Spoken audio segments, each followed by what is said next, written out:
আমাদের সীমান্তে বিজিবিকে আরও শক্তিশালী অস্ত্র হাতে নিতে হবে এবং বিজিবির সংখ্যা আমার মনে হয় টহলটা আরও বাড়াতে হবে সীমান্তে। বিএসএফের প্রতিপক্ষ হিসাবে আর বাংকার নির্মাণ করা হচ্ছে আমাদের এখন জরুরি, এবং বর্ডারে যাতে বিজিবির জন্য একটা আরও একটু সুবিধাজনক হয়। আর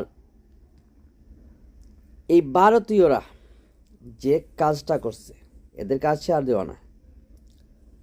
আমাদের ওইখানকার স্থানীয় যারা জনগণ আছে বাংলাদেশের সীমান্তবর্তী এলাকাতে, একটা জিনিস খেয়াল রাখবেন,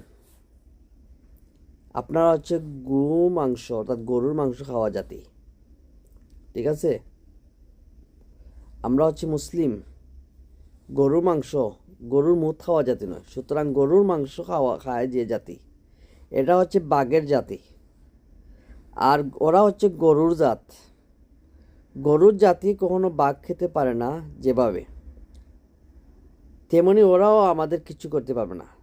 কিন্তু বাঘের জাতি, বাঘের বাচ্চারা কিন্তু গরু ঠিকও খায়, তো এদেরকে খেয়ে দিতে হবে। আপনারা প্রয়োজন হলে অস্ত্র শস্ত্র যার কাছে যা কিছু আছে তাই নিয়ে আপনারা রেডি থাকবেন, প্রস্তুত থাকবেন। যখন এই ভারতীয়দের আবাস পাবেন ওদের উপর ঝাঁপিয়ে পড়বেন। ওরা গ্রেনেড মারছে আমার দেশের উপর, আপনারাও গ্রেনেড নেবেন। ভাই, আমাদের ককটেলের গ্রেনেডের কি অভাব নেই? আমাদের কি অভাব আছে? দেশে অনেক অসংখ্য ককটেল আছে, গ্রেনেড আছে। প্রয়োজনে আপনারা ক্রয় করে নেবেন সেনাবাহিনীর কাছ থেকে, এদের কাছ থেকে সহায়তা নেবেন। আর আমাদের বর্ডারে বিজিবি এবং সেনার টহল বাড়ানো জরুরি আমি মনে করি। আর এই ভারতীয়দেরকে একটা উচিত শিক্ষা দিতে হবে। আপনারা ওদের ভিতরে যাবেন না, কিন্তু ওরা যখন ঢুকবে শুধু পা রাখবে সোজা মেরে দিবেন। বিশেষ করে যারা অনেক শুটারগুলো আছেন, ভালো শুটার যদি থাকেন, আপনারা সীমান্তে অবস্থান করুন বন্দুক হাতে নিয়ে। অবশ্যই বন্দুকগুলো প্রকাশ্যে রাখবেন না, কিন্তু বন্দুক হাতে নেবেন। যখনই এদের আনাগোনা দেখবেন সোজা মেরে দিবেন, শ্যুট করে দিবেন।